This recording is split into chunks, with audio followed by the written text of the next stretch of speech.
নমস্কার বন্ধুরা, salt and pepper by রঞ্জিনীতে তোমাদের সকলকে স্বাগত। শুভ গণেশ চতুর্থী আমার সকল ভিউয়ার্সকে। শুরু করছি আজকের ভীষণ স্পেশাল একটা রেসিপি, সেটা হচ্ছে ক্ষীর পটল, বা এটা পারওয়াল কি মিঠাই নামেও ভীষণভাবে অল ওভার ইন্ডিয়া ভীষণ বিখ্যাত। এটা ভীষণ স্পেশাল একটা মিষ্টি। আমি তোমাদের সাথে শেয়ার করছি রেসিপিটা, প্লিজ শেষ পর্যন্ত দেখবে। আর আমাদের চ্যানেলটা যদি না সাবস্ক্রাইব করে থাকো, একটা সাবস্ক্রিপশন বাটন ক্লিক করতে যেন ভুলে যেও না। চলো তাহলে আমরা দেরি না করে শুরু করে দিই। তো পটলের মিষ্টি বা ক্ষীর পটল বানাতে আমাদের লাগবে পটল। আমি এখানে ঠাকুরের জন্যে বানাচ্ছি একটু বেশি করে, তাই জন্য 1 কেজি পটল নিয়েছি। তোমরা প্রয়োজন মতো নেবে এবং অন্যান্য ইনগ্রিডিয়েন্টসগুলোর পরিমাণটাও সেই মতো কিন্তু অ্যাডজাস্ট করে নিও। তো প্রথমেই আমরা পটলগুলো ধুয়ে পরিষ্কার করে নিচ্ছি এবং তারপরে সেটাকে একটা পিলারের সাহায্যে তার খোসাটা ছাড়িয়ে নেব। আমাদের রেসিপির সমস্ত ইনগ্রিডিয়েন্টস সঠিক পরিমাপ সহ কিন্তু আমাদের ডেসক্রিপশন বক্সে তোমরা পেয়ে যাবে, সেটা দেখে নিতে একদম ভুলো না। সেই মতো করে বানাবে, একদম সুন্দর দোকানের মতোই তোমাদের রেসিপিটাও রেডি হয়ে যাবে। তো আমরা খোসাগুলো ছাড়িয়ে নিচ্ছি, একদম মুখ দুটো একটু হালকা করে কেটে নিচ্ছি, বেশি কাটবো না, কারণ এরপরে আমরা যেভাবে স্লিট করে পটলগুলোকে রেডি করব, বেশি কাটা হয়ে গেলে কিন্তু পটলগুলো ফেটে যাওয়ার চান্সটা বেড়ে যাবে। তো আমাদের এইভাবে সমস্ত পটলগুলোর খোসা ছাড়িয়ে মুখগুলো কাটা হয়ে গেছে। এবার আমরা এগুলোকে একটু স্টিফ করার জন্য, একটু হার্ডেন করার জন্য আধ ঘন্টাটা জলে ভিজিয়ে রাখবো। তাহলে একদম নরম তুলতুলে ভাবটা একটু কমে যাবে, জলটা ঢুকবে এবং তার জন্য আমাদের কিন্তু স্লিট করে বীজ বের করতে, মানে পরের স্টেপটা করতেও সুবিধে হবে। আধ ঘন্টা পর আমরা জল থেকে পটলগুলো তুলে নিয়ে ভালো করে হাতে, এইভাবে দেখো যেভাবে দেখাচ্ছি, ভালো করে দুটো হাতের মধ্যে রোল করে ঘষে নেব, তাতে আমাদের বীজগুলো বের করতে অনেক সুবিধে হবে। প্রথমে যে কোনো একটা সাইডে এরকম একটা ছুরি দিয়ে কাট দিয়ে নিচ্ছি, স্লিট করে নিচ্ছি। দেখো যেন উল্টো দিকটা কেটে না যায় আর মুখ দুটো যেন লেগেই থাকে। শুদ্ধ মাঝখানটা আমরা চিড়ে নিচ্ছি একটা ছুরি দিয়ে। এরপরে আমরা সেটাকে হালকা করে দুহাত দিয়ে একটুখানি ফাঁক করতে চেষ্টা করব, আর একটা চামচ দিয়ে ভেতরের বীজগুলোকে একটু নাড়িয়ে চাড়িয়ে লুজ করে নেব। চামচ দিয়ে বার করার চেষ্টা না করাই ভালো, তাহলে পটলগুলো ফেটে যাওয়ার একটা চান্স থাকে। আমরা যেহেতু নাড়িয়ে চাড়িয়ে নিয়েছি, তাই জন্য বীজগুলো সহজেই বেরিয়ে আসবে ভেতর থেকে। একটু চামচ দিয়ে আমরা, যদি কোনো বীজ লেগে থাকে, একটু লুজ করে নিলাম আর হাত দিয়ে বের করে নিচ্ছি, আঙুল দিয়ে বের করে নিচ্ছি। যেভাবে দেখাচ্ছি একদম এইভাবে করবে, কোনো চিন্তা নেই, একটা পটলও কিন্তু ফাটবে না। খুব সুন্দরভাবে আমাদের বীজগুলো এখানে পটলের বেরিয়ে আসবে। আর বাই চান্স আনফর্চুনেটলি যদি একটা আধটা একটু সাইডটা ফেটেও যায়, দেখতে একটু খারাপ লাগবে বটে, কিন্তু রান্নায় কিন্তু কোনো অসুবিধে হবে না। দেখো কি সুন্দর আমরা একদম পরিষ্কার করে ভেতরের বীজগুলো ফেলে দিয়েছি। এইভাবে সমস্ত পটলগুলোই তোমাদের কয়েকটা দেখানোর চেষ্টা করছি। সব কটাকেই স্লিট করে ভেতরের বীজগুলো একদম পরিষ্কার করে আমরা ফেলে দিয়েছি। তো এরপরে আমরা চলে যাচ্ছি এর পরের স্টেপে, সেটা হচ্ছে এই পটলগুলোকে এরপরে আমরা একটুখানি বয়েল করে নেব। আমাদের পটলগুলো একদম যেরম দেখালাম রেডি হয়ে গেছে। এরপরে চাপিয়ে দিচ্ছি গরম জল। গরম জলটা একটু বেশি পরিমাণেই চাপাবো, আমার কাছে যেহেতু 1 কেজি পটল আছে এবং এই পটলগুলোকে বেশ ভালো রকমভাবে ফুটতে হবে এই গরম জলে। সেইটা চাপা দিয়ে দিলে আরও তাড়াতাড়ি ফুটে যাবে, তাই আমি একটু চাপা দিয়ে দিয়েছি। এবারে যেই ফুটতে শুরু করলো, আমরা এবারে পটলগুলো গরম জলে দিয়ে দেবো। এখানে কিন্তু আমরা হিটটা একদম বেশিই রাখবো, হাই হিট রাখবো, যাতে আমাদের পটলগুলো ভালোভাবে ফোটে। দিয়ে দিচ্ছি 1 চিমটি বেকিং সোডা। এইটা একটা সুন্দর টোটকা, একটা দারুণ ট্রিক যদি পটলের কালারটাকে ন্যাচারাল গ্রিন রাখতে চাও। তো সুন্দরভাবে জলে মিশিয়ে দিচ্ছি, কোনো রকম কালার ইউজ করতে হবে না। হ্যাঁ, আমরা যতই ফুড কালার ইউজ করি জানি যে একটু হলেও তাতে কেমিক্যাল থাকে, শরীরের জন্য ভালো নয়। এইভাবে সামান্য একটু বেকিং সোডা অ্যাড করে দিলে দেখো কি সুন্দর গ্রিন কালারটা একদম মেনটেন করবে পটলগুলো, একটুও রং নষ্ট হবে না, ন্যাচারাল হবে এবং কোনো কেমিক্যালেরও ভয় থাকবে না। এই সুন্দর টিপটা কিন্তু ফলো করতে ভুলবে না। তো দেখো আমাদের এখানে 7-8 মিনিট পর আমরা একটা জালের মধ্যে, একটা কোল্যান্ডার বা তুমি একটা ছাঁকনির মধ্যেও এগুলোকে আস্তে আস্তে তুলে নিতে পারো। নিয়ে আমরা কিন্তু এবারে জলটা ঝরতে দিয়ে দেবো। ভালো করে জলটা ঝরতে হবে, না হলে আমরা যখন চিনির শিরা এরপরে পটলগুলো দেব তখন কিন্তু চিনির শিরাটা ডাইলিউট হয়ে যাবে, জল জল হয়ে যাবে। পটলগুলো ভালো করে চিনিটা অ্যাবজর্ব করতে পারবে না। দেখে নি চলো আর কি কি লাগবে। লাগছে 1 কাপ চিনি, কিছুটা পাউডার সুগার, গুঁড়ো দুধ, আর আমরা করে নিয়েছি আমন্ড আর পেস্তার গুঁড়ো, আর লাগছে খোয়া ক্ষীর। এখানে আমরা 1 কেজি পটলের জন্য অ্যারাউন্ড 350 গ্রাম খোয়া ক্ষীর ব্যবহার করেছি। তো আমি এখানে এই বাদামগুলো ব্যবহার করেছি, তোমরা চাইলে তোমাদের ইচ্ছে মতো অন্য ড্রাই ফ্রুটসও ইউজ করতে পারো। প্রথমেই আমরা কড়াটায় দিয়ে দিচ্ছি চিনি। 1 কাপ চিনির সাথে দিচ্ছি 1 কাপ পরিমাণ জল। এইবারে এটা আমরা একটু ফুটতে দেব, গরম করতে দেব, যতক্ষণ না চিনিটা ভালো করে মিশে যায়। যদি চিনিতে কোনো রকম নোংরা থাকে সেটা ভেসে উঠবে উপরে সাদা হয়ে, সেটা কিন্তু ফেলে দিতে ভুলো না। আমি এখানে প্যাকেটের চিনি ইউজ করেছি, চিনিটায় কোনো রকম নোংরা সেইভাবে পাইনি, তাই জন্য আমায় ফেলতে হয়নি। চটচটে হয়ে গেলেই কিন্তু আমাদের শিরাটা রেডি।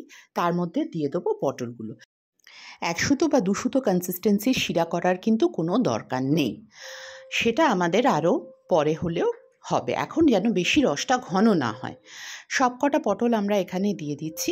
তোমাদের যদি পটলের পরিমাণ কম থাকে সেই মতো চিনির মাপটাও কিন্তু অ্যাডজাস্ট করে নিও।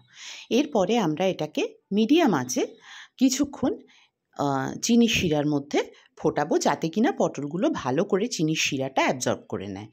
তো তার জন্য আমাদের দেখতে হবে যেন সবকটা পটলই ভালো করে এই সুগার সিরাপে কোট হয়। তো প্রথমে আমরা চেষ্টা করব ম্যাক্সিমাম যতগুলো পটলকে একদম ডুবিয়ে দেওয়া যায় দিয়ে চাপা দিয়ে দেবো। কিছুক্ষণ পর পর কিন্তু আমরা একটুখানি করে তুলে নিয়ে আবার একটু নাড়িয়ে চাড়িয়ে দেবো, যাতে সমানভাবে সমস্ত পটলগুলোই শিরাটা অ্যাবজর্ব করে নেয়।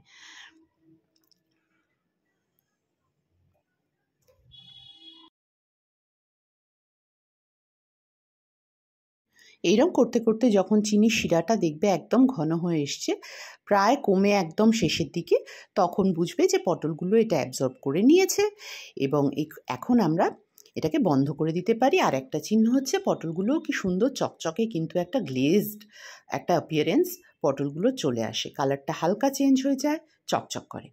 এই সময় আমরা শিরা থেকে পটলগুলোকে একটা চিমটের সাহায্যে তুলে নিয়ে ঠান্ডা করতে দিচ্ছি।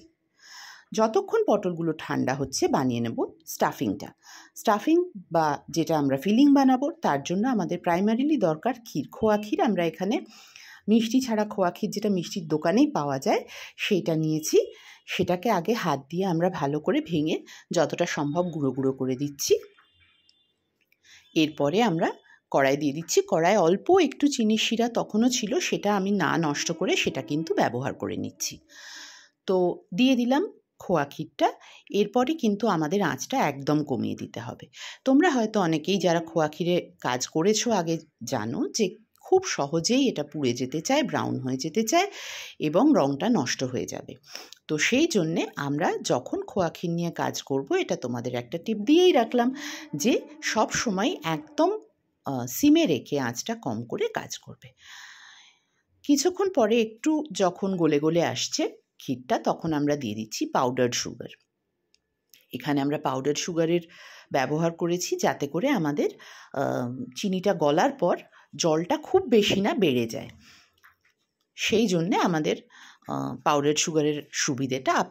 তোমরা যদি চাও তাহলে কিন্তু দানা চিনিও ব্যবহার করতে পারো, কোনো স্বাদের তারতম্য হবে না। একটু জল জল ভাবটা বেশি হতেও পারে, সেটা টানিয়ে নেবে। তো দেখো পাউডার সুগার খুব সহজেই মিশে গেছে। আমি একটু ব্লেন্ডারে বাড়িতেই এটা কিন্তু গুঁড়ো করে নিয়েছি। একদম পুরো ক্ষীরটা গলে চিনির সাথে মিশে গেছে। এই স্টেজে আমি দিয়ে দিচ্ছি মিল্ক পাউডার। আমাদের এটার টেস্টটা একটু বাড়িয়ে দেয় এবং তার সাথে সাথে একটুখানি বাইন্ডারেরও কাজ করে। তোমার যদি মিল্ক পাউডার পছন্দ না হয়, গন্ধ যদি ভালো না লাগে, তুমি কিন্তু এই স্টেপটা বাদ দিতে পারো, তাতেও খেতে মন্দ হবে না, ভালোই হবে। তো মিল্ক পাউডার আমি এখানে ব্যবহার করছি আর এটাকে ভালো করে মিশিয়ে দিচ্ছি খোয়া ক্ষীরের সাথে। এমনকি তুমি যদি চাও সামান্য নর্মাল দুধও কিন্তু এই স্টেজে তুমি মিশিয়ে দিতে পারো। তাহলে তোমায় সেটাকে আরেকটু টানিয়ে নিতে হবে, দুধটা একটু ঘন করা থাকলেই ভালো হয়।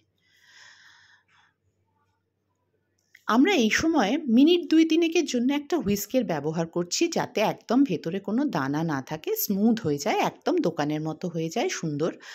তাই জন্য এটা কিন্তু কোনো মাস্ট নয়, এটা তুমি না চাইলে নাও করতে পারো। একটু দানা মুখে পড়লেও খেতে কিন্তু কোনো রকমই খারাপ লাগে না। হয়েছে কি না কী করে বুঝবো? 2-3 মিনিট পর একটা যে কোনো প্লেট বা বাটিতে একটুখানি তুলে নিয়ে সামান্য ঠান্ডা করে দেখে নেবো যে আমরা এটাকে পাকিয়ে একটা বল বানাতে পারছি কি না। দেখো এখানে খুব সুন্দর একটা বলের আকারে আমরা এটা বানিয়ে নিতে পেরেছি। তার মানে আমাদের পুরটা, স্টাফিংটা একদম রেডি। এখন আমরা গ্যাসটা আগে অফ করে দিলাম। অফ করার পরে আমরা এখানে মেশাচ্ছি আমন্ডসের গুঁড়ো আর পেস্তার গুঁড়ো। এটা আমি বাড়িতেই ব্লেন্ডারে করে নিয়েছি। তুমি যদি এর বদলে ধরো কাজু বা ওয়ালনাটস মানে আখরোট বা অন্যান্য কোনো ড্রাই ফ্রুট দিতে চাও, বা একদম ড্রাই ফ্রুট বাদ দিয়েও করতে চাও, সেটাও কিন্তু করা সম্ভব।